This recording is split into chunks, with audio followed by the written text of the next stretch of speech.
वो है कि आखिरकार ये प्रसंस्करण है क्या, व्हाट इज फूड प्रोसेसिंग। यदि मैं कहूँ, ये जो इतना भारी भरकम शब्द हमें दिखता है, ये फूड प्रोसेसिंग, ये आखिर है क्या और इस समय में इसकी जरूरत क्यों है। संक्षिप्त रूप से सर इंपॉर्टेंट पॉइंट्स को मद्देनजर रखते हुए मैं जो है चाहूंगा कि आप इस पे मार्गदर्शन करके हमारे किसान भाई जी देखिए, बहुत ही अच्छा आपने पूछा है। बहुत ही वैज्ञानिक टर्म आपने मतलब के बारे में जानकारी चाहिए कि फूड प्रोसेसिंग बेसिकली क्या है। ये बहुत ही अच्छा शब्द भी कह सकते हैं, और अगर हिंदी में बात करें तो ये खाद्य प्रसंस्करण है। प्रसंस्करण को हम इस तरीके से परिभाषित कर सकते हैं कि जो हमारा रॉ मटेरियल है, एग्रीकल्चरल उत्पाद जो है बेसिकली, उसको एंड प्रोडक्ट तक कन्वर्ट करने की जो प्रक्रिया है वो ही देखिए प्रसंस्करण कहलाती है। सिंपली मतलब सामान्य भाषा में कि आपका रॉ मटेरियल, भले वो अनाज से लेके फल सब्जियों से लेके, और उसको कोई फर्दर उत्पाद में बदल लेना बाय वेरियस मेथड जो यूज करते हैं, नॉर्मली कुकिंग वगैरह यूज करते हैं। और अगर हम घर के लेवल पे बात करें तो देखिए हमारी माताजी दादी का जो पुराना नुस्खा है वो मतलब हम लोग अभी भी यूज करते आ रहे हैं, वो भी बहुत ही सिंपल तरीका है। और इसमें हम अच्छे से इसको परिभाषित करें तो ये कह सकते हैं कि ये बिल्कुल वैसा ही है प्रसंस्करण जैसे हम घरों में यूज करते आ रहे हैं। हम मार्केट से दूध लेते हैं, दूध आता है और हम उसको नॉर्मली गर्म करते हैं। सो वो प्रोसेसिंग हो गया कि हमने उसको हीटिंग किया और वो दूध नॉर्मल मतलब प्रोसेस्ड हो गया। अब उसको फर्दर हम पीने के लिए यूज करें या फर्दर किसी भी प्रोडक्ट बनाने के लिए यूज करें, तो ये एक प्रसंस्करण का बहुत ही इनिशियल स्टेप है। और सिंपल भाषा में इसको इसी तरीके से परिभाषित किया जा सकता है। जो इसमें सबसे महत्वपूर्ण बात यह है ना कि वो ये है कि उसको डिफरेंट सेगमेंट में, जैसे एक प्राथमिक प्रोसेसिंग हो गया है, दूसरा एक सेकेंडरी प्रोसेसिंग कहलाता है, और एक और जो क्लासिफिकेशन है वो है एक तृतीय प्रोसेसिंग, जिसको टर्शियरी प्रोसेसिंग भी कहते हैं। अगर हम इसको मतलब वन बाय वन परिभाषित करना चाहें तो सिंपली प्राथमिक प्रोसेसिंग को हम यूं कह सकते हैं, जो प्राइमरी प्रोसेसिंग है कि जैसे हमारा एग्रीकल्चर उत्पाद और उसको हम डायरेक्ट कंज्यूम कर लेते हैं, तो ना उसमें फल सब्जियां बहुत ही महत्वपूर्ण है कि हम उसको फार्म लेवल से लेते हैं और उसको हम डायरेक्टली यूज कर लेते हैं, कंज्यूम कर लेते हैं। दूसरा जो सेकेंडरी वाला है वो उसको हमको फॉर्मुलेट करना पड़ता है किसी अदर प्रोडक्ट में। जैसे कि आपको दूध लिया है और दूध से हमको खीर बनानी है, तो हमने उसको कुकिंग किया और सिंपली राइस के साथ मिक्स कर दिया है, तो वो हमारा खीर बन गया। That is a kind of the secondary. और कुछ फल सब्जियां ली हैं, उससे जैसे फलों से हमने वाइन बना लिया है, तो वो भी हो गया है। अनाज से हमने ब्रेड बना लिया है, तो वो भी एक तरीके का मतलब सेकेंडरी प्रोसेसिंग हो गया है।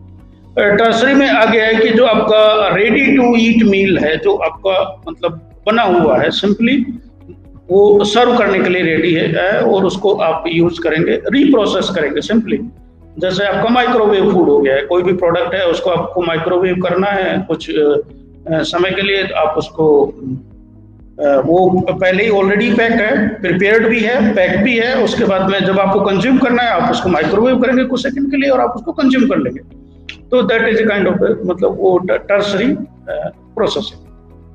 तो ये बेसिकली प्रोसेसिंग का जो क्लासिफिकेशन है वो हो गया है। और सबसे महत्वपूर्ण बात है, अगर हम किसान भाइयों को सिंपली इसकी इम्पोर्टेंस बताना चाहें तो देखिए आप इसका निर्धारण किसी भी एग्रीकल्चर उत्पाद के रूप में ऐसे कर सकते हैं कि आपको वो एज ए रॉ स्टेज में कंज्यूम करना है या प्रोसेस करके करना है। हम कोई भी एग्रीकल्चरल उत्पाद है उसको विभिन्न कंडीशंस में, विभिन्न स्थितियों में उसको उपयोग में लाते हैं। कुछ रॉ स्टेज में होते हैं और कुछ हम प्रोसेस वाले में करते हैं और कुछ हम लोग लंबे समय के लिए स्टोरेज कर देते हैं।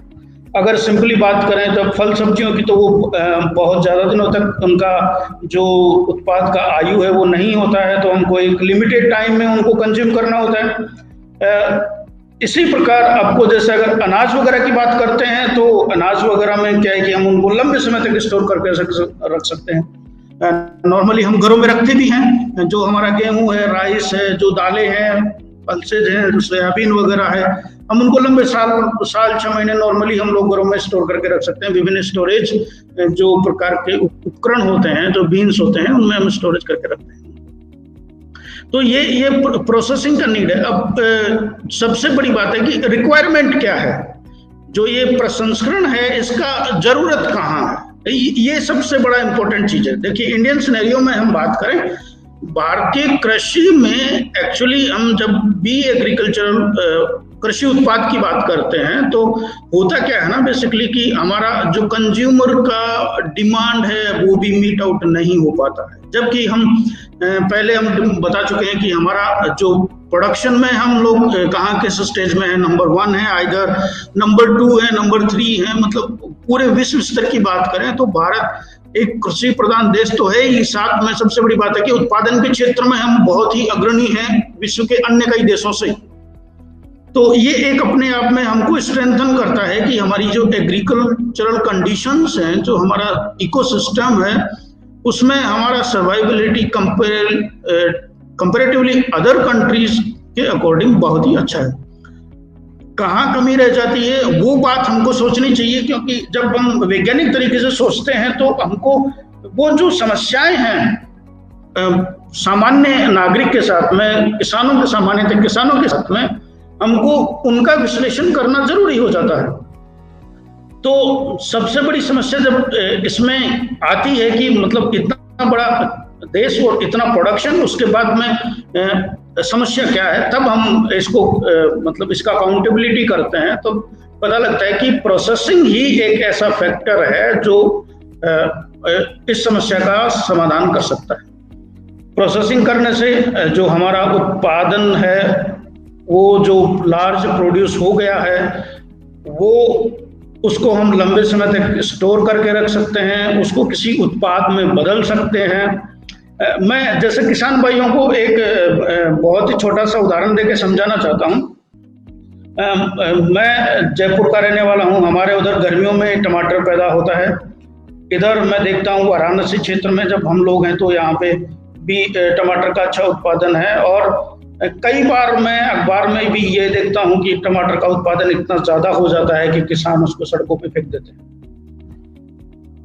यही देखिए, हमारा इतना मतलब जो मेहनत है वो सब बेकार चला जाता है। वो उत्पाद जो हमने बहुत मेहनत से फार्म लेवल से निकाला है, अब उसको हमको फेंकना पड़ रहा है। सिंपली वजह क्या है कि हमको उसका जो रिटर्न है वो नहीं मिल पा रहा है। हमको जो एक्सपेक्टेड अमाउंट है, जो समर्थन मूल्य है जो उसका, वो हमको नहीं मिल पा रहा है। तो हमको लगता है कि इसको मंडी तक पहुंचाना भी एक अपने आप में अलग प्रकार का खर्चा हो गया है। इसको बचने के लिए हम उसको ऐसे ही डिस्कार्ड कर देते हैं। लेकिन अगर हम उसी टमाटर का अगर मूल्य संवर्धन कर दिया जाए और उसमें कुछ वैल्यू एडिशन कर दिया जाए तो उसके विभिन्न उत्पाद हम एक ग्राम स्तर पे बना सकते हैं, एक ग्रुप बना सकते हैं, एक कोऑपरेटिव टाइप का ग्रुप बना सकते हैं। और उसमें जो हमारे पास जब उसका समर्थन मूल्य सही नहीं है या हमको लगता है कि हमको इसमें बेचने से नुकसान होगा तो हम उसको इकट्ठा करके और उसको विभिन्न जो उत्पाद है, मार्केट में तो बहुत अच्छे उत्पाद इवन चल भी रहे हैं, जैसे टमाटो केचप भी है, टमाटो सॉस भी है, टमाटो प्यूरी भी है, टमाटो चटनी भी है। तो वो उत्पाद हम यहाँ पे भी बना सकते हैं और बहुत ही मिनिमम कॉस्ट पे। अगर हम एक ऐसा ग्राम स्तर पे, स्केल पे एक ऐसा मतलब एंटरप्रेन्योरियल सिस्टम डेवलप कर लें जिसमें 15-20 लोग मतलब मिल के वो ऐसा सिस्टम बनाएं और वहाँ पे उस रॉ मटेरियल को प्रोडक्ट के रूप में कन्वर्ट करें और उसको विलेज लेवल पे बेचें। बहुत अच्छा है कि हम उसको उसी लेवल पे बेचें। गांव में बहुत ही सामान्यतः दुकानें होती हैं जो ग्रोसरी आइटम की दुकानें होती हैं, वहाँ पे भी वो बेचा जा सकता है। सबसे बड़ी बात क्या है, सबसे बड़ी बात इसमें जो महत्वपूर्ण है वो ये कि वो प्रोडक्ट हमारा ज्यादा फ्रेश है कंपैरेटिवली अदर पैकेज फूड, कि हमने उसको रिसेंट में ही बनाया है और रिसेंट में ही हम बेच रहे हैं। कहीं ना कहीं हम सब लोग आज के टाइम में, आज के जो समय है उसके हिसाब से हम लोग इस तरीके के उत्पाद बहुत ही प्रचलन में हैं और हम लोग घरों में यूज भी करते हैं। तो ये एक मतलब ये प्रोसेसिंग का जो है वो बहुत ही एक अच्छा रोल मिला है। हम ये कह सकते हैं कि ये वाला जो फैक्टर है वो उस जो हमारी जो नीड है उसको पूरा करता है। तो ऐसे ही हमने मिल्क प्रोडक्शन में हम ऑलरेडी नंबर 1 है, लेकिन हमने इसी के साइमल्टेनियसली साथ ही साथ और भी हमने मिल्क खोज निकाले हैं। हम सोया मिल्क हमने निकाल लिया है, मार्केट में हम लोग ओट मिल्क की बात करते हैं, राइस मिल्क आ गया है, कोकोनट मिल्क भी आ गया है। तो ये सब क्या है, ये सब हमारी वैज्ञानिक सोच का ही नतीजा है एग्जैक्टली। और सबसे जो महत्वपूर्ण बिंदु है वो ये है कि वो न्यूट्रिशनली भी बहुत अच्छे हैं प्रोडक्ट जो है, वो हमारी जो शरीर की रिक्वायरमेंट है उसके हिसाब से भी वो बहुत अच्छे हैं। तो हम उनको कंज्यूम भी कर सकते हैं और उनका उत्पादन लागत भी उतना नहीं है। तो जो नुकसान हमको उधर जो होता है किसी भी फसल का अच्छा समर्थन मूल्य नहीं मिलने से, उसको हम इस तरीके से कन्वर्ट करके प्रोसेसिंग के द्वारा उसको हम अच्छे उत्पाद के रूप में बना सकते हैं, उसको मार्केट में बेच सकते हैं। और उससे जो मतलब हमको कोई भी एग्रीकल्चर उत्पाद जो बाहर फेंकना पड़ रहा है वो भी नहीं फेंकना पड़ेगा। और एक जो सबसे बड़ी समस्या आज में जो देश की है वो है एम्प्लॉयमेंट की, कहीं ना कहीं हम उसको भी पार करने में और उसको जीतने में कहीं ना कहीं हम लोग अवश्य सफल हो पाएंगे, अगर हम अपने लेवल पे एक स्मॉल स्केल पे इस तरीके का मतलब कार्य शुरू कर सकते हैं तो, और एग्रीकल्चरल उत्पाद में उसको एक अच्छे प्रोडक्ट के रूप में लॉन्च कर सकते हैं। जी सिद्धार्थ। जी सर, आपने बड़े ही विस्तृत रूप से कहा कि आखिरकार ये जो प्रसंस्करण विधि है, टेक्निक है, इसकी जरूरत क्या है। ये बहुत ही महत्वपूर्ण बात है। हम सभी किसान भाई बहन जो अन्नदाता है, धीरे धीरे हमारे देश में जनसंख्या बढ़ रही है और ये हमारी जिम्मेदारी है कि हर घर तक भोजन पहुंचे, हर व्यक्ति को रोटी मिले। इसके लिए एक बात और है, आज का समय केवल क्वांटिटी का नहीं है, क्वालिटी का है। यानी अधिक उत्पाद नहीं परंतु मूल्य संवर्धित उत्पाद की वैल्यू है। मतलब पोषण युक्त एवं पोषण रिच, यानी जो आपने कहा न्यूट्रिशनल रिच फूड की बात कर रहे हैं। धीमे धीमे हम तो खाद्य प्रसंस्करण के क्षेत्र में जैसा कि मुझे ज्ञान है, हम तो इतना भी आगे बढ़ चुके हैं सर कि अब हम सुपर फूड्स की बात कर रहे हैं, माइक्रो फूड्स की बात कर रहे हैं। यदि जैसा हम पिक्चरों पे, टीवी टेलीविजन में देखते हैं कि आपको भूख लग रही हो, आपने एक टैबलेट खा लिया, उसी से आपका पूरा आपको एनर्जी भी हो जाएगी और आपकी भूख भी शांत हो जाएगी। ये तो आने वाला समय बताएगा। समय बड़ा बलवान है और काफी इस क्षेत्र में काफी मेहनत भी की जा रही है। नीलेश चौधरी जी, डॉक्टर कल्याण घड़ी एवं नरेंद्र ध्वज सिंह जी ने बहुत बहुत इस प्रोग्राम की सराहना की है। बहुत बहुत धन्यवाद आप सभी का, जो भी व्यूअर्स हमारे साथ इस सेशन में जुड़ते हैं। यदि किसी भी तरीके से हमारे किसान भाई लाभान्वित होते हैं और जो भी चर्चा हम करते हैं, इस सेशन को सुनने के बाद हमारा मुख्य उद्देश्य है कि उनके अंदर एक कौतूहलता होनी चाहिए, उनके अंदर एक जिज्ञासा जगनी चाहिए कि जो मैंने आज सुना इसको मैं जाके प्रयोग करूंगा। तो सर बढ़ते हैं हमारे अगले सेशन की ओर। अगले सेशन की ओर बढ़ने से पहले मैं लूंगा आज का पहला सवाल। सभी किसान भाई बहनों से मेरा निवेदन है, आपको खाद्य प्रसंस्करण, फूड प्रोसेसिंग से संबंधित एवं दुग्ध प्रसंस्करण या डेयरी प्रोसेसिंग से संबंधित कोई भी आपके मन में छोटे से छोटे प्रश्न भी आ रहे हो तो आप कमेंट करके लिखें। जैसा कि प्रतिदिन मैं करता हूं, मैं हर सवाल का प्रश्न उठाऊंगा और हमारे एक्सपर्ट उसका जवाब देंगे। इसी बीच हमारे पास आ चुका है आज का पहला सवाल। दादा निमाने जी हैं महाराष्ट्र से, एक प्रोग्रेसिव फार्मर है, प्रगतिशील किसान है। उन्होंने बड़ा थोड़ा सा जेनेरिक एवं ब्रॉड क्वेश्चन पूछा है, तो मैं चाहूंगा उसको आप जरा सा संक्षिप्त रूप में बताएं। उन्होंने जो है सर्वप्रथम तो आपका हार्दिक स्वागत एवं अभिनंदन किया है। बहुत बहुत धन्यवाद दादा निमाने जी हमारे एक्सपर्ट को वेलकम करने के लिए। वो ये पूछ रहे सर, लंबे समय तक अनाज कैसे स्टोर कर सकते हैं? थोड़ा काफी मतलब जो है जेनेरिक क्वेश्चन है, काफी एक ब्रॉड क्वेश्चन है, तो मैं चाहूंगा आप शॉर्ट में इनको कुछ टेक्निक्स बता दें कि जो भी महाराष्ट्र में अनाज होते हैं, खास करके जैसे आप ज्वार, बाजरा, सोयाबीन, गेहूं, यही मुख्य अनाज है, तो इनकी स्टोरेज कैपेसिटी कैसे बढ़ाया जाए, इनको संक्षिप्त रूप में बताएं। जी सिद्धार्थ, देखिए बहुत ही वैज्ञानिक सोच वाला प्रश्न आपने पूछा है और मुझे लगता है कि आप ऑलरेडी इस क्षेत्र में काम कर रहे हैं, तो आपको इस चीज़ का बहुत काफ़ी हद तक ज्ञान भी है। और सबसे बड़ी बात है कि जो अनाज का जो भंडारण है उसको हम कैसे लंबे समय तक स्टोर कर सकते हैं, उसकी बहुत सारी वैज्ञानिक विधियां हैं और सामान्यतः हम उनको यूज भी करते आ रहे हैं। उसमें बहुत सारी हैं, कुछ जो स्टोरेज बिन के जो डिज़ाइन होते हैं, कुछ जो साइलोज होते हैं और कुछ जो केमिकल्स वगैरह हम लोग नॉर्मली यूज करते हैं। लेकिन सबसे जो महत्वपूर्ण बात यह है कि हम अगर लंबे समय तक अनाज को स्टोर करके रखना चाहते हैं तो उसमें जो प्रॉब्लम्स हैं वो एक फैक्टर की वजह से होती है और वो होता है हमारा प्रोडक्ट का मॉइस्चर कंटेंट। तो सबसे पहले जो चीज़ है वो ये हमको डिटरमाइन करनी चाहिए कि जो फार्म लेवल से हमने जो एग्रीकल्चरल उत्पाद जो हमने लिया है और जिसको हम स्टोर करने वाले हैं उसका मॉइस्चर जो है वो किस रेंज में है, ये बहुत ही महत्वपूर्ण हो जाता है। क्योंकि मॉइस्चर यानी पानी की मात्रा बताना चाह रहे हैं सर। हाँ, बिल्कुल आप सही कह रहे हैं। बिल्कुल मॉइस्चर कंटेंट को हम सिंपली अगर बात करें तो उसको हम कहेंगे पानी की मात्रा। वो पानी की मात्रा जो अनाज में रह जाती है जिस वक्त हार्वेस्टिंग की जाती है एक्चुअली, तो अगर वैज्ञानिक विधि की बात करें तो वो एक पर्टिकुलर रेंज में आ जाता है, मतलब 11 से 13% के अकॉर्डिंग। तो ये एक बहुत ही सुटेबल टाइप का रेंज होता है जो अनाज को स्टोरेज करने के लिए, जिसमें वो लंबे समय तक के लिए स्टोर किए जा सकते हैं। अब मॉइस्चर हमको डिटर्मिनेशन के लिए थोड़ा सा उसका मॉइस्चर मतलब पानी की मात्रा जो है वो हमको निकालनी होती है। और अगर हम बात करें बहुत ही वैज्ञानिक उपकरण की, तो आजकल मार्केट में अवेलेबल भी हैं जो कि मतलब आप बहुत ही ज़्यादा कॉस्टली भी नहीं है, आप उनको ले सकते हैं।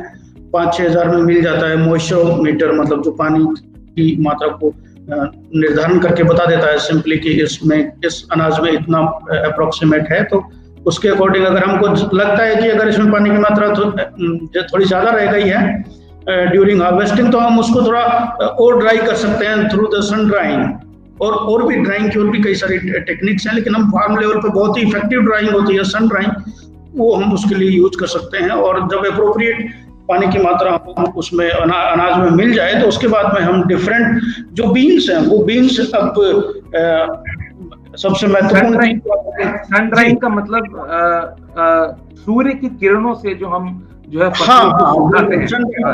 बिल्कुल सही कह रहे हैं। सन ड्राइंग को हम अगर सामान्य भाषा में कहें तो जो सूर्य से जो सुखाने की जो प्रक्रिया है उसी को हम लोग सन ड्राइंग कहते हैं। कुछ थोड़ा सा कभी कभी साइंटिफिक टर्म होते हैं तो उसको यूज करते हुए हम थोड़ा हिंदी वाली टर्मिनोलॉजी में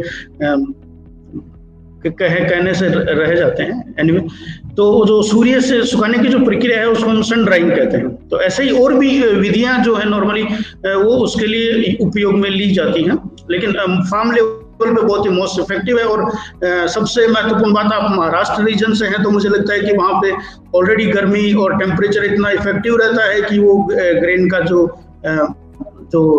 अनाज का जो पानी है वो ऑलरेडी आसानी से कम हो जाएगा। तो उसके डिटर्मिनेशन के बाद में हमको डिफरेंट बीन्स जो है मतलब स्टोरेज कैपेसिटी के जो इक्विपमेंट है उपकरण वो हमको बनाने होते हैं। अगर आपके पास लार्ज क्वांटिटी में प्रोडक्शन है, जैसे टन्स में प्रोडक्शन है, ज़्यादा 15, 20, 25, 50 टन्स के अकॉर्डिंग अगर आप प्रोडक्शन कर रहे हैं तो आप थोड़ा ब्रिक वाला डिज़ाइन यूज कर सकते हैं। और इसके लिए आप अपने नज़दीकी जिला अधिकारी के कृषि अधिकारी से भी मिल सकते हैं, वो आपकी इसमें सहायता कर सकते हैं, आपको बता सकते हैं कि आपको किस तरीके का बीन जो है वो डिज़ाइन स्टोरेज बीन आपको डिज़ाइन करना है। आप इसके लिए मेटल कंटेनर भी यूज कर सकते हैं।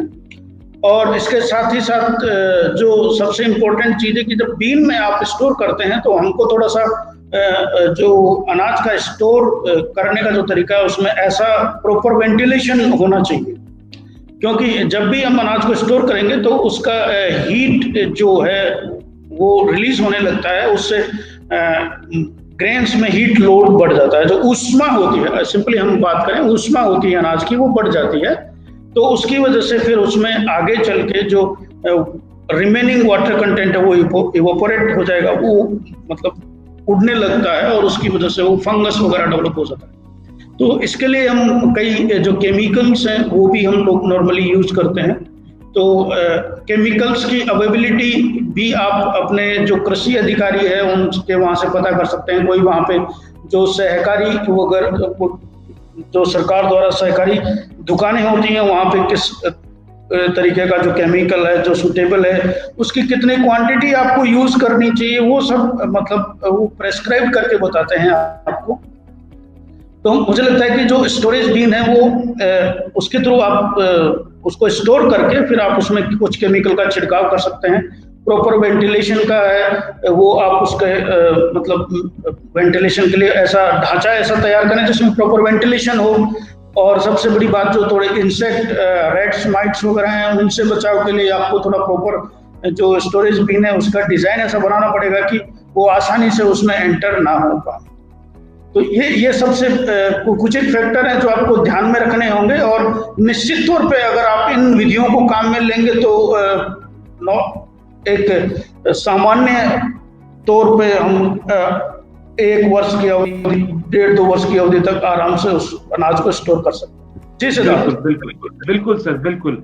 दादा निमाने जी, जैसा कि सर ने बड़े विस्तृत रूप से कहा कि इन विधियों का पालन करें, इन तकनीक बिंदुओं को ध्यान में रखें। जो संरक्षित करने का जो ढांचा है जिसको स्टोरेज बिन कहते हैं उस पे ऐसा ढांचा बनाएं कि उस पे आसानी से चूहे मकड़ी मकोड़े ना घुस पाए, तथा उसको यदि आप संरक्षित करने वाली जो भंडारण गृह पे यदि आप रखेंगे तो निश्चित तौर पे उसमें से जो एक उष्मा निकलती है, एक हीट निकलती है, एक गर्मी निकलती है, उससे फंगस या कवकों का जनन नहीं हो सकता है और आपकी जो है ये सारे जो है फसल संरक्षित रहेंगे, सुरक्षित रहेंगे। अंकित वर्मा जी का भी एक सवाल है और डॉक्टर सुशील कुमार राय हैं, ये भी हमारे बड़े ही दोनों हमारे बड़े प्रबल व्यूअर हैं, प्रतिदिन हमारे साथ जुड़ते हैं। मैं सबसे पहले अंकित वर्मा जी का एक सवाल लूंगा, डॉक्टर सुशील कुमार राय का भी जो है सवाल लूंगा, परंतु एक सेगमेंट खत्म करने के बाद। अंकित वर्मा जी ये जो है जानना चाहते हैं, ये मेरे ख्याल से कृषि के छात्र भी रह चुके हैं, ये पूछ रहे हैं कि सर दुग्ध एवं खाद्य प्रसंस्करण के समय क्या क्या चुनौतियों का सामना करना पड़ सकता है? बड़ा ही महत्वपूर्ण प्रश्न है। चैलेंजेस 44 मिनट हो चुके हैं सर, मैं चाहूंगा कि संक्षिप्त रूप में इन ब्रीफ में आप इनको जरा सा जवाब दें, इंपॉर्टेंट पॉइंट्स इनको। जी सिद्धार्थ, बहुत ही इनोवेटिव प्रश्न पूछा है आपने। चुनौतियां क्या क्या हैं इसके सेक्टर में? तो देखिए, मैं अगर एक सामान्य आदमी की तरह बात करूं तो चुनौतियां हर क्षेत्र में होती हैं और हमको उनको पार पाना ही वो हमारी स्ट्रेंथ कहलाती है। एक्चुअली कोई भी ऐसा सेक्टर जिसमें अगर हम चुनौतियों से डरने लगे और ये सोचने लगे कि इसमें ये चुनौतियां आने वाली हैं, ये प्रॉब्लम्स आने वाली हैं, तो हम इस सेक्टर को इस वजह से नहीं चुन रहे हैं, ऐसा मतलब सोचना भी अच्छा नहीं है। ये हमारा जो विल पावर है उसको थोड़ा सा कमजोर कर देती है। लेकिन चुनौतियां हर क्षेत्र में होती हैं, तो निश्चित तौर पे डेयरी और जो खाद्य प्रसंस्करण क्षेत्र है इसमें भी होंगी।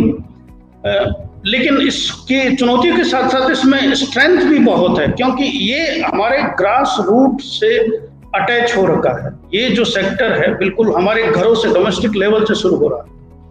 तो हम जो अगर हम कहें कि जो हमारी चुनौतियां हैं, जो थ्रेट्स हैं, हमको उनको अवसर में बदल लेना है, क्योंकि वो चुनौतियां हमको अवसर प्रदान करेंगे निश्चित तौर पे। तो ये एक बहुत बड़ा फैक्टर है और सभी लोग वाकिफ भी होते हैं कि जब जब चुनौतियां आती हैं तब वो कभी ना कभी नए अवसर के दरवाजे खोल देती।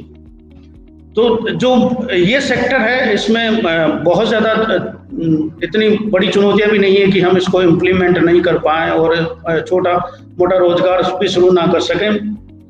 बहुत ही ग्रास रूट लेवल से सामान्य तौर पे हम इसको आसानी से शुरू कर सकते हैं। बहुत ज़्यादा धन की भी आवश्यकता नहीं रहती है, बहुत स्मॉल स्केल, छोटे स्तर पे हम शुरू कर सकते हैं, अपने घर से शुरू कर सकते हैं, अपने गांव से शुरू कर सकते हैं, हम 10-15 लोगों का समूह बना के शुरू कर सकते हैं।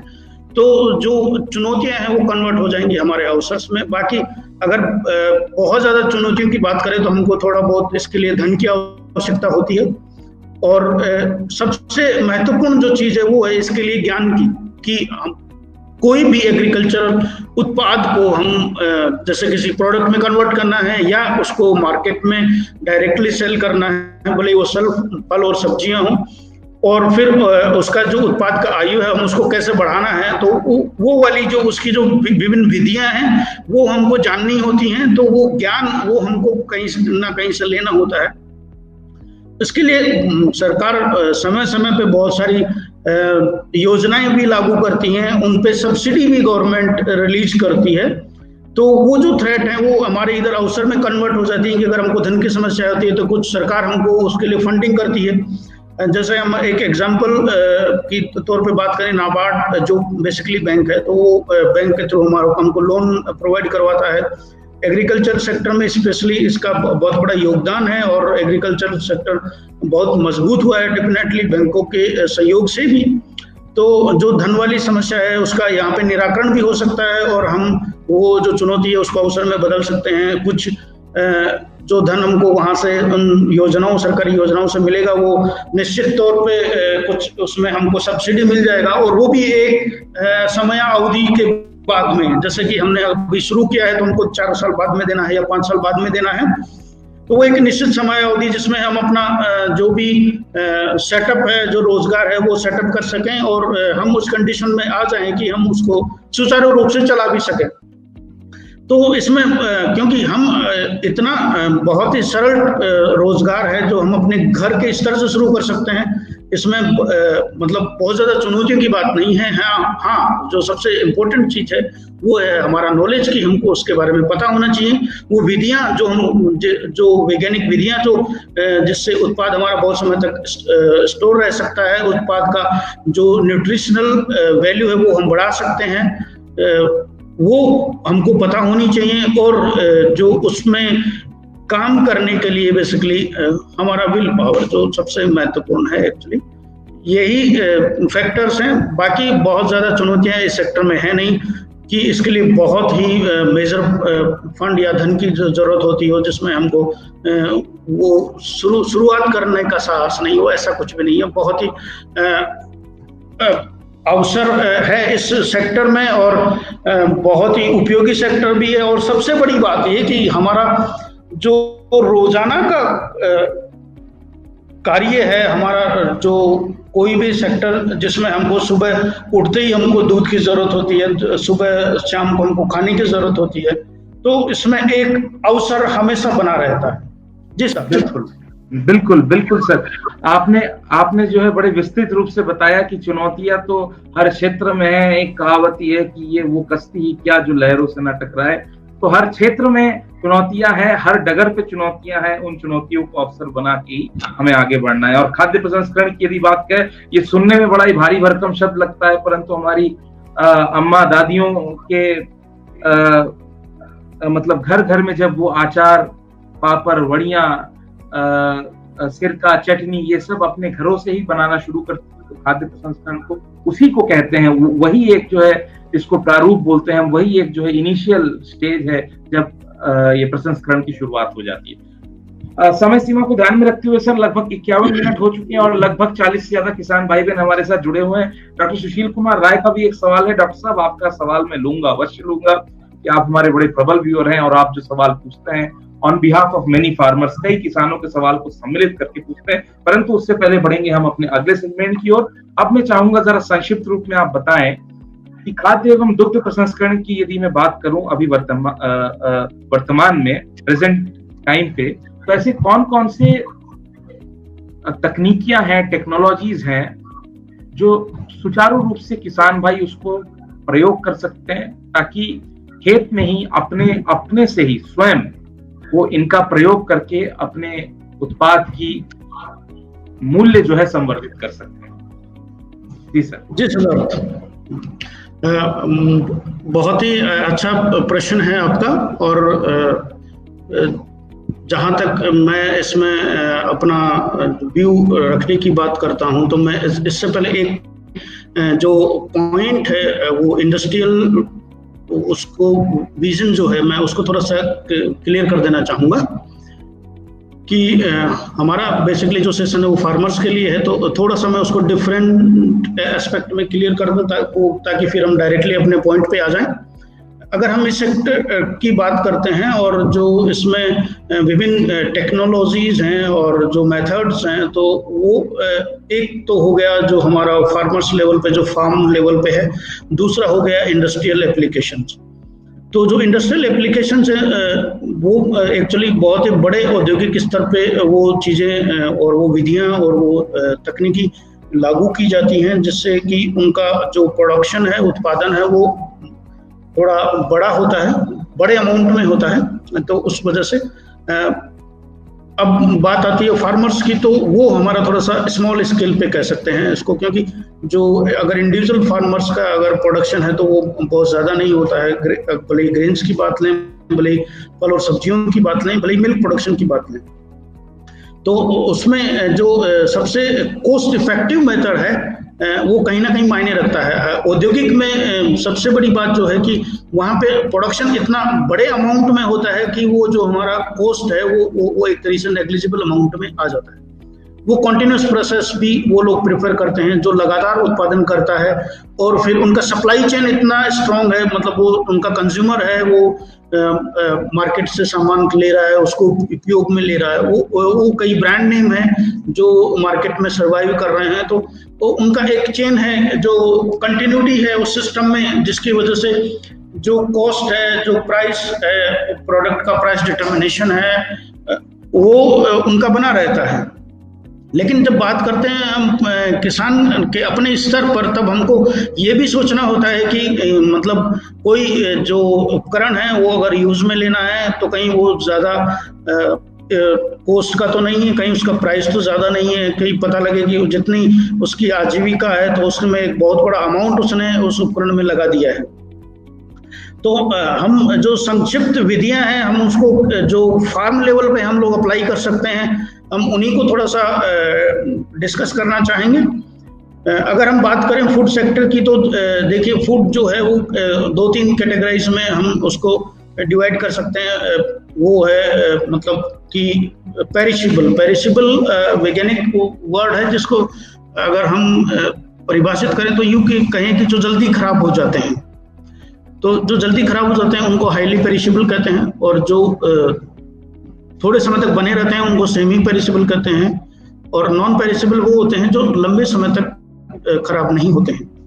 तो जो अगर हम खाद्य पदार्थों की बात करते हैं, डेयरी प्रोडक्ट्स की बात करते हैं, तो उसमें बहुत बड़ा प्रोपोर्शन है, जो एक बहुत बड़ा भाग है वो है पेरिशेबल प्रोडक्ट का है, वो जो जल्दी खराब हो जाते हैं। भले ही हम दूध की बात करें, भले ही हम फल सब्जियों की बात करें, क्यों ना, तो वो कहीं ना कहीं हमको एक ड्यू टाइम में, मतलब एक टाइम लिमिटेड टाइम में ही हमको एक जो समय अवधि के दौरान ही हमको वो यूज करना होता है। नॉर्मली किसान भाई भी बहुत अच्छी तरह जानते हैं, जो दूध वो लोग घरों में उत्पाद के रूप में पैदा करते हैं, वो देख रहे हैं कि अगर उसको प्रोसेस नहीं किया, अगर उसको गर्म नहीं किया, तो हार्डली 2 से 3 घंटा उसका शेल्फ लाइफ होता है, उसके बाद उसको गर्म करना ही होता है। तो रॉ स्टेज, जो रॉ मिल्क वाली कंडीशन है जिसमें उसको गर्म नहीं किया जाता है, तो उस स्टेज में तो हम उसको मार्केट में बेच भी सकते हैं। गर्म जो दूध है वो फिर बेचना एक अपने आप में टास्क हो जाता है कि लोग उसको प्रेफर भी नहीं करते हैं, वो मान के चलते हैं कि ये यूज किया हुआ है। तो जो ये फैक्टर है, इसको हम मतलब कैसे मिनिमाइज करें और जिससे कि फार्मर जो किसान है उसकी आजीविका प्रभावित ना हो। अब बात करें खाद्य सेक्टर की, तो उसमें जो फल सब्जियां हैं उनके साथ भी बिल्कुल ऐसा ही है, क्योंकि वो भी बहुत ही ज़्यादा समय तक स्टोर करके नहीं रख सकते हैं। एक निश्चित समय अवधि तक ही हम उसको रख सकते हैं, 5, 6, 7 दिन, और उसके बाद में हमको उसको बेचना ही है, ड्यू टाइम में भी हमको बेचना ही है। उसके बाद उसका क्वालिटी जो है वो थोड़ा लो होने लगता है। तो जो क्वालिटी लो होना मतलब एक अपने आप में उस प्रोडक्ट को बेचना वो आसान नहीं रहता है किसी भी कंज्यूमर और किसी भी सेलर के लिए। कंज्यूमर खरीदना नहीं चाहेगा और सेलर उसको बेचना चाहेगा, जो कि पॉसिबल हो नहीं सकता।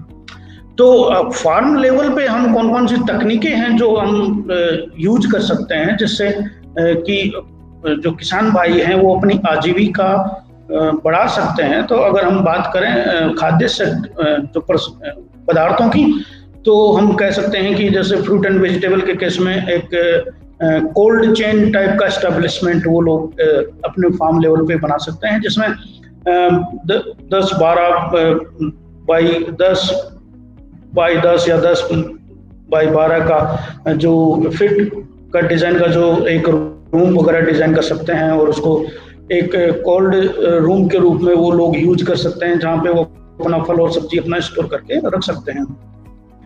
और वहीं पे वो बाकी इसमें एक सबसे जो महत्वपूर्ण बात वो है कि अगर इंडिविजुअल या किसी अकेले किसान को ये करने में दिक्कत आ रही है, तो वो एक ग्राम स्तर पे या अपने मोहल्ला या उस स्तर पे एक मतलब ग्रुप बना लें किसानों का, 10 से 15 किसानों का, और उसको फिर एक जो ग्रुप के तौर पे ऐसा कोल्ड स्टोर चेन का कोई ऐसा डिज़ाइन बना ले जिसमें वो अपना सभी लोग अपना प्रोडक्ट वहाँ पे स्टोर कर सकें, और उसको किसी औद्योगिक स्तर पे ले जाके सेल करना या किसी मार्केट में उसको बेचा जा सकता है, किसी वेंडर के थ्रू उसको प्रोडक्ट को बेचा जा सकता है, किसी जो बड़ी कंपनी है औद्योगिक जो इकाइयां हैं उनसे बात करके वो जो प्रोडक्ट है वो लार्ज अमाउंट में ऐसे की ऐसे उनको बेचा जा सकता है।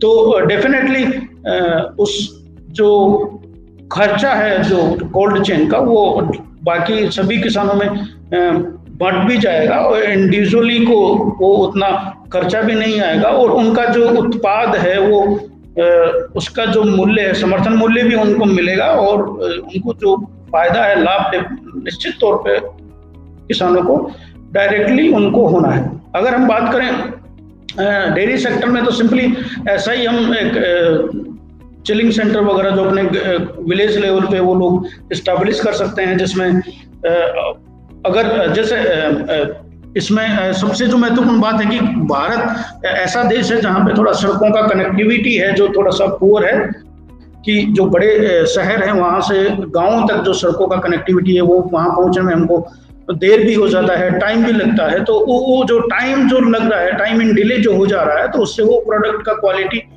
है जो खराब होने के चांसेस बने रहते हैं। तो उसको हम इसी प्रकार से रिड्यूस कर सकते हैं कि मान लीजिए हमने वहाँ पे एक चिलिंग सेंटर इस्टेब्लिश कर लिया, बहुत ज़्यादा कॉस्ट नहीं आता है उसका। अगर हम एक स्मॉल यूनिट की बात करें तो 10 से 12 लाख में एक आसानी से चिलिंग सेंटर इस्टेब्लिश हो जाता है, जो एक जो विलेज के लेवल पे, गाँव के स्तर पर वो इस्टेब्लिश हो सकता है। और उसमें जो गांव के जितने भी मतलब फार्मर्स भाई लोग हैं वो सब मिल के अच्छे से मतलब उसमें अपना प्रोडक्ट वहाँ पे स्टोर कर सकते हैं, और फिर किसी औद्योगिक इकाई से बात करके वो टाई अप करके या मार्केट में उसको डायरेक्टली किसी वेंडर के थ्रू वो अपना प्रोडक्ट बेच सकते हैं। तो ये इस टाइप की विधियां हैं जो मतलब हमको डायरेक्टली किसानों को जो फायदा पहुंचा सकती हैं। कुछ विधियां ऐसी हैं कि जो डायरेक्टली पैक करके पैकिंग ये बहुत ही एक इनोवेटिव आइडिया है, और इसके लिए जो फूड पैकेजिंग है वो बहुत ही बड़ा महत्वपूर्ण रोल भी निभा सकता है कि जो किसान है वो अपने स्मॉल स्केल पे ऐसा कोई पैकेजिंग मटेरियल, जैसे नॉर्मली मार्केट में जो फ्रूट एंड वेजिटेबल वगैरह और जो दूध और दूध से बने उत्पाद के लिए जो पैकिंग जो की जाती है वो होता है आपका LDP पाउचेस, जो लो डेंसिटी पॉलीइथाइलिन एक वैज्ञानिक शब्द है जो यूज करते हैं। तो पैकेजिंग के थ्रू वो प्रोडक्ट को पैक करके और उसको भी मार्केट में वो किसी वेंडर के थ्रू या किसी औद्योगिक इकाई से टाई अप करके वो उसको बेचा जा सकता है। बिल्कुल सर, आपने बताया कि खैर हम पैकेजिंग के ऊपर पुनः थोड़ी सी चर्चा करेंगे। 1 घंटा 1 मिनट हो गया, लगभग 30 लोग हमारे साथ जुड़े हुए हैं।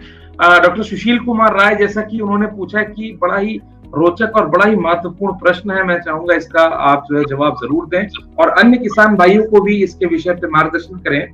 वो ये जानना चाहते हैं कि कोविड-19 महामारी के चलते लॉकडाउन में दूध को बाजार नहीं मिला, ऐसे स्थिति में भविष्य में आने पर विकल्प क्या है? What is the alternative? बहुत ही अच्छा प्रश्न है कि भाई यदि ऐसे आपातकाल आए और जो पेरिशेबल आइटम्स है, खास करके दूध, जो हम अगर डेयरी के क्षेत्र में देखिए, दूध सबसे पेरिशेबल आइटम है, सबसे जो है जिसको खराब होने के चांसेस बहुत ज्यादा हैं। तो यदि कोई इस तरीके का आपातकाल आ गया है तो इसके लिए ऑल्टरनेटिव क्या है? मैं चाहूंगा संक्षिप्त रूप में सर, शॉर्ट में जी आप इसका जी जवाब सर, जी सर। मैं धन्यवाद देना चाहूंगा डॉक्टर राय को। बहुत ही वैज्ञानिक सोच वाला प्रश्न है, और क्योंकि कोविड पेंडेमिक की सिचुएशन हम लोग देख ही चुके हैं, और इनफैक्ट हम लोग अभी भी उसी दौर से गुजर भी रहे हैं, और निश्चित तौर पे हम कह सकते हैं कि उस टाइम की जो कंडीशन थी उसमें दूध को मार्केट नहीं मिला है एग्जैक्टली। तो इसके अगर हम इस सिचुएशन को थोड़ा सा साइंटिफिकली एनालाइज करें डॉक्टर साहब, तो उसमें जो सबसे कई सारे फैक्टर्स हम निकल के इसमें सामने आएंगे। देखिए, कुछ तो लॉकडाउन का कंडीशन था जिसकी वजह से जो सप्लाई चेन था वो डिस्टर्ब हो गया था एग्जैक्टली। एक जो इम्पोर्टेंट बात थी कि सप्लाई चेन डिस्टर्ब हो गया। दूसरा, अगर हम अपने डोमेस्टिक लेवल पे या अपने घर के अगर हम सोचें तो निश्चित तौर पे हम देखते हैं कि सप्लाई चेन को यदि मैं अपने किसान भाइयों के लिए आसान शब्द में कहूँ, आपूर्ति कड़ी, यानी खेत से लेके उपभोक्ता तक जो कड़ी बनती है, जो हम खेत से हमारा उपभोक्ता तक जाता है, उसे आपूर्ति कड़ी कहते हैं। जी सर, प्लीज कंटिन्यू। जी, धन्यवाद सिद्धार्थ जी। कभी कभी हम लोग साइंटिफिक वर्ड में इतने आदी हो जाते हैं कि कभी वो बराबर कंडीशन हम लोग यूज करते रहते हैं। आपने करेक्ट किया, बहुत बहुत धन्यवाद। तो वो जो सप्लाई चेन, जो आपूर्ति कड़ी थी, कहीं ना कहीं वो डिस्टर्ब हो गई थी, लेकिन मांग प्रोडक्ट की वैसे ही बनी हुई थी। ऐसा नहीं है कि हमारा मतलब मांग में कमी आ गया। वो प्रोडक्ट की दूध की जो मांग थी वो बेसिकली वहीं बनी हुई थी। इवन पैकेज दूध की मांग तो इवन और भी बढ़ गई थी मार्केट में। और उस सिचुएशन में हम देख रहे हैं कि हम लोगों एक्चुअली जहां अगर हमारा रेगुलर कंजप्शन 2 लीटर था, 3 लीटर था, तो हमने एडजस्ट ही किया है कभी 1 लीटर से या कभी आधे लीटर से। तो उस प्रोडक्ट की मांग तो यथावत है, जो हमारा उत्पाद है उसकी मांग बहुत ज्यादा इफेक्ट नहीं हुई है, मांग तो उसकी थी। हाँ, वो जो उसका सप्लाई था और वो जो थोड़ा सा विश्वसनीयता थी उत्पाद की, वो कहीं ना कहीं उसमें अफेक्ट हुई थी। वैसे इसमें अगर हम एक चीज का विश्लेषण करना चाहें, देखिए बहुत सारा लिटरेचर भी कोविड-19 पेंडेमिक के बारे में अपलोड भी हुआ है और लोग इस पर डिस्कस भी कर रहे हैं। नित्य रोज नए रिसर्च हैं वो भी सामने आ रहे हैं, अनुसंधान अभी भी जारी हैं इस पे। लेकिन जो कहीं पे भी अभी तक बहुत ज्यादा ये प्रूव नहीं हो गया है कि जो हमारा फूड जो है बेसिकली, और जो डेयरी वाला जो सेक्टर है दूध, कहीं ना कहीं की ये एज ए कैरियर है कोविड के, ये अभी तक प्रूव नहीं हुआ है। हालांकि वो डेफिनेटली खाद्य पदार्थ हैं और हम उसको यूज में लेते हुए कहीं ना कहीं सावधानी जरूर बरतते ही हैं। लेकिन जो वो अगर पैकेज प्रोडक्ट की जब बात करें तो वो पैकेज वाला जो प्लास्टिक है कहीं ना कहीं वो कैरियर हो सकता है उस चीज का। तो ये इसका जो अगर हम समाधान की बात करते हैं ऐसी आपातकालीन सिचुएशन में, तो हमको थोड़ा सा और इसमें वैज्ञानिक विधियां यूज करनी पड़ेंगी। और उसको प्रोडक्ट का क्वालिटी तो ऑलरेडी हम बहुत अच्छा मेंटेन कर भी पा रहे हैं, सेल्फ लाइफ भी हम लोग बहुत अच्छा बढ़ा भी पा रहे हैं। अभी हम जो मार्केट में टेट्रा पैक है वो 6 मंथ तक नॉर्मली मतलब सरवाइव करता है प्रोडक्ट, 6 महीने तक हम वो रह सकता है। और जो हमारी देश के मिलिट्री है वो उसका सबसे बड़ा कंज्यूमर है। तो हम देखते हैं कि जो बहुत ही ठंडे प्रदेश है जहाँ पे हमारी मिलिट्री लगी, वहाँ पे वो सप्लाई होता है वो वाला प्रोडक्ट। तो प्रोडक्ट का क्वालिटी तो कहीं ना कहीं हम लोग बहुत अच्छे से मेंटेन भी कर पा रहे हैं। जो बात ये है कि सप्लाई विद क्वालिटी, वो फैक्टर हमको थोड़े से रिजोल्यूट करना पड़ेगा, मतलब नए सिरे से हमको उसमें सोचना पड़ेगा और नई वैज्ञानिक विधियां हमको यूज करनी पड़ेंगी। और मैं जहां तक समझता हूं इसमें जो सबसे महत्वपूर्ण बात निकल के सामने आएगी वो कहीं ना कहीं पैकेजिंग इसमें बहुत ही अच्छा रोल प्ले कर सकता है कि हम जितना ज्यादा हो उस पैकेज को, फूड को पैकेज करें, पैकेज करके प्रोसेस करके पैकेज करें और फिर उसको मार्केट में सप्लाई करें। और हमको अपना सप्लाई सिस्टम जो है, मतलब आपूर्ति वाला जो सिस्टम है, कुछ इस तरीके से बनाना पड़ेगा कि ऐसे इमरजेंसी सर्विसेज में भी वो डिस्टर्ब ना। हमको थोड़ा सा इस बात पे विश्लेषण करना ही चाहिए। देखिए, हम जब भी खाद्य पदार्थों को यूज करते हैं तो हमारी जो एक मैनुअल हैंडलिंग जो है, मतलब वो बार बार छूने की, और मतलब कहीं पे भी का जो फूड जो हम लोग यूज कर रहे होते हैं वहाँ पे ये छींकना और इस तरीके की जो एक्टिविटी है वो हमको अवॉइड करनी चाहिए। हमको ग्लव्स हमेशा यूज में लेने चाहिए। और सिर पे कैप वगैरह होना चाहिए। जहाँ पे भी जो फूड की प्रोसेसिंग यूनिट्स हैं बेसिकली वहाँ पे प्रिवेंटिव मेजर नॉर्मली यूज करते हैं, लेकिन जिस पेंडेमिक सिचुएशन से हम दौर से गुजर रहे हैं उसमें मुझे लगता है कि ये हमको अब डेली रूटीन में इन आदतों को अपनाना पड़ेगा। कहीं ना कहीं जो हमारी जो फूड हैबिट्स हैं वो बदल रही हैं, कुछ इस कोविड-19 की वजह से बदल भी गई हैं। हमको आज की डेट में बहुत ही जो इम्यून बूस्टर टाइप के फूड है वो हमको चाहिए होते हैं, तो डेफिनेटली वो हमको न्यूट्रिशनल स्ट्रेंथन करते हैं। तो मिल्क एक बहुत ही एसेंशियल फूड है, अगर स्पेशली हम मिल्क की बात करें तो, जिसको हम साइंटिफिकली कंप्लीट फूड भी कहते हैं। हालांकि बहुत साइंटिफिकली तो कंसिडर नहीं है, लेकिन हम कह सकते हैं कि कंप्लीट फूड है। और तो इस वाले केस के देखते हुए कहीं ना कहीं पैकेजिंग एक बहुत ही अहम रोल है, और दूसरा इसका सप्लाई चेन जो है वो हमको कहीं ना कहीं इसमें स्ट्रेंथन प्रोवाइड करेगा, ऐसा मैं मानता हूँ। जी सिद्धार्थ। जी सर, आशा करते हैं डॉक्टर सुशील कुमार राय आपको आपके प्रश्न का उचित जवाब मिल गया है। जहां तक पैकेजिंग की बात है, पैकिंग करना बहुत ही मतलब एक मुख्य जो है घटक है, मुख्य एक कंपोनेंट है, मुख्य कदम है। यदि पैकेजिंग तक हम नहीं पहुंचते हैं तो प्रसंस्करण का कोई लाभ नहीं मिलेगा, प्रोसेसिंग के कोई एडवांटेजेस नहीं मिलेगा। शशांक ऑप्टिम जी ये जानना चाहते हैं कि please share any central government scheme available for establishing meat processing unit. तो शशांक ऑप्टिम जी, मैं थोड़ा सा समय की आज हमारे पास कमी है, तो मैं क्योंकि हमें एक आध सेगमेंट्स और जो है डिस्कस करने हैं, निश्चित ही आप हमारे पेज से जुड़े रहें और हमारे ऐप इसको किसान को भी डाउनलोड करें, और 24 घंटे के अंदर हम आपके प्रश्न का उचित जवाब देंगे। डॉक्टर साहब, क्योंकि 1 घंटा 9 मिनट हो चुका है, 30 लोगों से ज्यादा इस समय जो है जुड़े हुए हैं हमारे साथ।